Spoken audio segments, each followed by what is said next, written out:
Chris Van Vliet here in Cleveland, and yes, the mustache is for Movember, raising money and awareness for prostate cancer. The man to my left, the show-off, Mr. Money in the Bank, Dolph Ziggler, and welcome back to Cleveland. Thanks for having me. Happy to be home for the holidays. This is probably like the one time of the year when you're actually back home for more than, like, I don't know, 15 hours or something. Right, yeah, we had SmackDown here 2 weeks ago or last week, and I was in and out, slept in bed for 3 hours at my parents' house. I went right to the arena and right back out, so it's good to be. It got two and a half full days here. So. Well, I hope you enjoy your time here. I appreciate that. Look at this. You brought the actual Money in the Bank briefcase. Now, a lot of people might not understand this. You have to travel around with this all the time. Yeah, I actually, with the airlines, they're kind of stiff with some of the rules, so you got to have, this counts as one of my carry-ons, so you never know what you're going to find in there.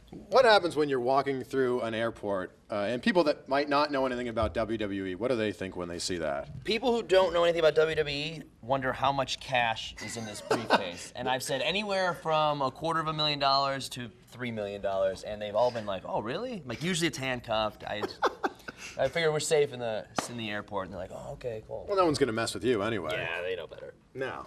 Well, do you know, like, when you won this, did you know if you'd be cashing in, when you'd be cashing in? Did you know all the things surrounding that? No, I mean, so much stuff in this business is literally happens at the time that it happens, and when I got this, I didn't even know for sure if I'd be able to get this, but I got it, won it, baby steps, that's done. I have this. Yeah. And then I started thinking, when are we gonna find some weakness in a champion and take over? And that night I tried. And so far, every time I've tried, someone has tried to stop me, and and usually it's a bunch of guys in the magical golden circle that don't want an outsider joining in that main event scene. So one of these times I'm going to break through it. Well, there's no question that, at least in the mind of most wrestling fans out there, you are a main eventer. Yeah, well, the smart ones. Yeah. I mean, the 8-year-old kids, they still think John Cena's really good at stuff other than being strong, and they buy the T-shirts, and that's great. Everybody else goes, wow, I graduated high school. I get that he's better than everyone else. So John Cena's not that good? Is that what you're trying to tell me? No, he's really strong. Really strong. Really, really strong. Well, you've been the world champion before. Technically, I have, yes.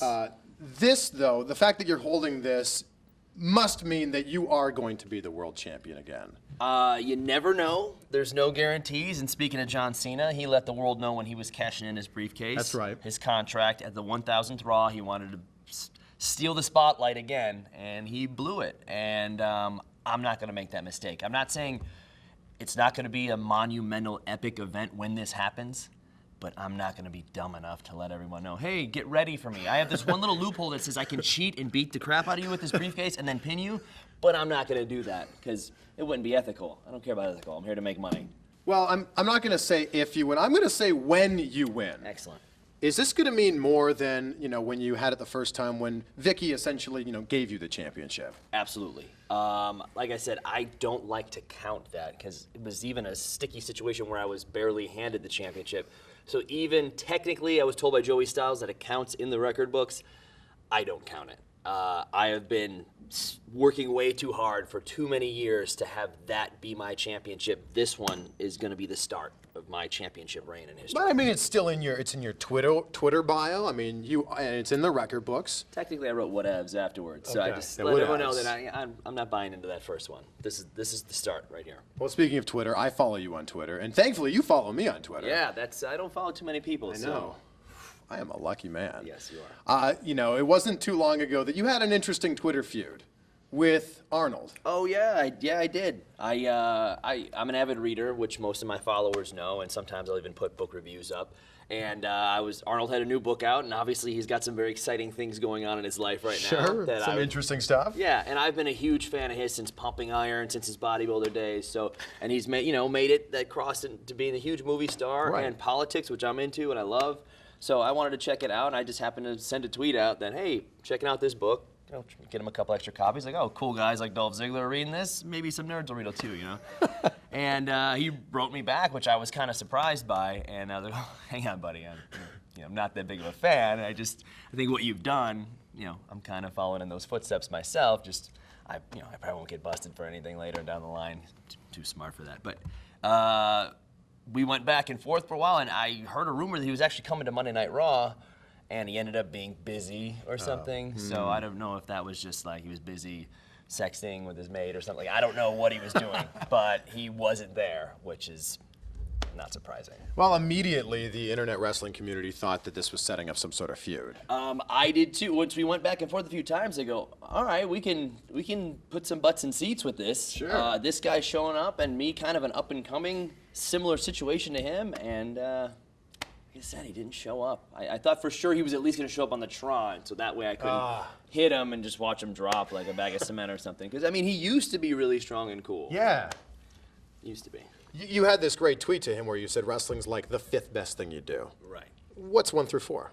You know what? So many people ask that, and I don't want to say for sure, but the point being is I am awesome at wrestling, and it's not even the best thing I do. Yeah. That's the point. I mean, there's no question that you are great at wrestling, and there is a guy in your company right now that calls himself the best in the world. How do you think that you stack up to that individual? Honestly, to be fair, I think he's been wrestling like 6-7 years longer than me and came up through the independent scenes and did his own thing. We're talking about CM Punk, of course. Of course. And the fact, like, I like to have like a cool shirt or something that says like, hey, I'm showing off or stealing your girlfriend or whatever. He has to put it on his shirt. It's almost like, guys, I'm best in the world. Like, just ask me. You know what I mean? And it's like, it comes off as like he's begging for it. And if you keep saying it, I guess you think it's true. It comes down to being the best in the world, I think in this day and age, it's not just being a good wrestler. It's being a good wrestler, a great talker, being in great shape, being able to cross over to movies, being able to do any possible genre, host a YouTube show perhaps. Sure. And he's a good wrestler. And there it is. Yeah. So when it comes down to my criteria in my head, I go, wow, I'm 6 years away from being here as long as you have, and I'm already better at pretty much everything. I know he's had more time on TV while I was, just having really awesome matches. So slowly but surely, I'm actually getting a microphone in my hand, such as Wednesday tonight on the Ion Network. Me and Miz, who everyone says is such a great talker, almost hung with me. He had 2 straight years of 30 minutes on TV every week, and he almost hung with me on like my 2nd time talking without someone talking for me. So also, he almost hung with me in the ring. Actually, he looked really good being out there with me. I like the Cleveland versus Cleveland match, even though it couldn't happen in Cleveland. 1 week away, we almost had it. We set it up in Cleveland, and unfortunately, I had to dog the Browns, but maybe if they won more often, we would hang out, but we can't. I know you're a big Browns fan. You're wearing some Browns colors here. That must have been difficult to take a shot at them in Cleveland. It was, but being the forever long bad guy that I am, it also felt pretty good a little bit too. So. I guess so. I think there's one thing that you are unquestionably the best at, and it's selling. You sell like no one else. And is that something that when you go into these matches, you want to put these guys over, you want to make their finishers look great? My philosophy is, which I told a bunch of people who want to get into wrestling business or anything, first of all, stand out or just be really tall, then you got a shot. But if you're not, stand out, be different, look different. If everyone's got short black hair, have long blonde hair. If everyone's got long blonde hair, have a mohawk or something. I don't know. Get something that catches everyone's eye. And I've been into like acting and studying, and I watch comedy and go to comedy clubs just to see all different aspects of entertainment and why people stand out and why people are drawn to people. And it's an art, I think, of what I do in the ring is acting mixed with stunt work, mixed with improv, mixed with entertainment, and I do everything, especially when it comes down to getting beat up. If I'm gonna run into something, I'm running into it full force, and it hurts. But I know, instead of hearing, oh, is that guy okay? You hear, oh! Yeah. Like, hey, my body's on the line because I love this and I do it for a living. Like you make some pretty ridiculous moves like, Brodus Clay's headbutt look like you are just being destroyed by it. And I am. And actually, if you jump into it. Yeah, well, that's the thing is like people run, like, oh, this guy's gonna get a headbutt. I got a different idea. I'm gonna attack him on my own terms. I love doing like a big splash in the corner or something. And if he hits me out of the sky, he caught me, but I tried, and everyone's gonna get a great reaction out of it. And one time he did that to me on our ramp, and I still have back problems from that. Still, that was months ago, and I'm always 1.5 inches wrong when I go to my chiropractor. So. There are always these comparisons for you. You know, you probably hear them all the time. I know you do. You know, Mr. Perfect, Shawn Michaels. Those are some great people to be compared to. But how does it feel for you to be, you know, in the same sentence as them? Of course. Like, I grew up watching and studying, and the more I got into wanting to be a WWE superstar, the more I got into, okay, I get what they're doing. Now let's dig in deep and study why, just like I do with other entertainment aspects, why does everyone hate this guy? Why does everyone love this guy? Mr. Perfect, I was a big fan of his because we kind of had similar deals. Like, wow, we're really good. We're almost too good at this that it looks easy sometimes. And huge fan of his, huge fan of Shawn Michaels, Ric Flair, those guys who always wanted the spotlight, even if they weren't supposed to be in it. They were the guys. If they weren't the main event, they showed up the main event to let everyone know next time you put me in there. People talk about like looking forward to you know, finally being a main eventer and finally having the championship. Do you see yourself at that mid-card level, like waiting to break out, or do you see yourself in the top? Well, there's two different ways. I see myself for about 1.5 years, 2 years now, ready to be into that tiny little echelon of 6 or 7 superstars in this business. Yeah. And not so much everyone else sees it that way. And that's simply because, honestly, until the last 2 weeks, I really haven't touched a microphone. The only chance I got is on Twitter or on WWE Download, my YouTube show, or interviews like this. Yeah. And everyone goes, man, why don't you talk anymore? I don't know. Nobody watches your YouTube show? Yeah. Nobody watches that? It's like 20,000, but like there's like 5 million on Raw, so it's like it's not the same. But no, and finally everyone's like, man, if you ever get to be yourself and get on a microphone, this is gonna be great. And I think they just saw one day me and Miz digging each other back and forth, which we do every day because we're both theoretically shooting for this same. We want to be the next face of this business, and we're both real close. He's had a really good chance for a whole year as WWE Champion, and it went pretty well, but now it's what have you done for me lately? And that's how it always is in this business. Even Undertaker's reinvented himself 20 times.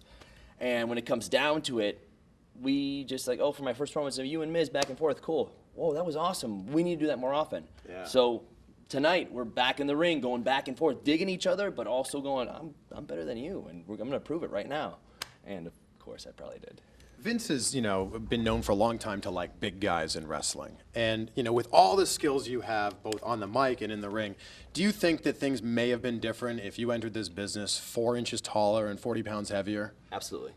I'd be a multiple-time world champion by now, and that's fine. I've said that for years. When I was first getting trained at Ohio Valley Wrestling, and I was such a fan that I was picking it up so fast and going for extra hours after day. Lance Storm was my trainer there. He goes, hey, this is great. If you were 3 inches taller, you'd be champ pretty soon. And I was like, thanks.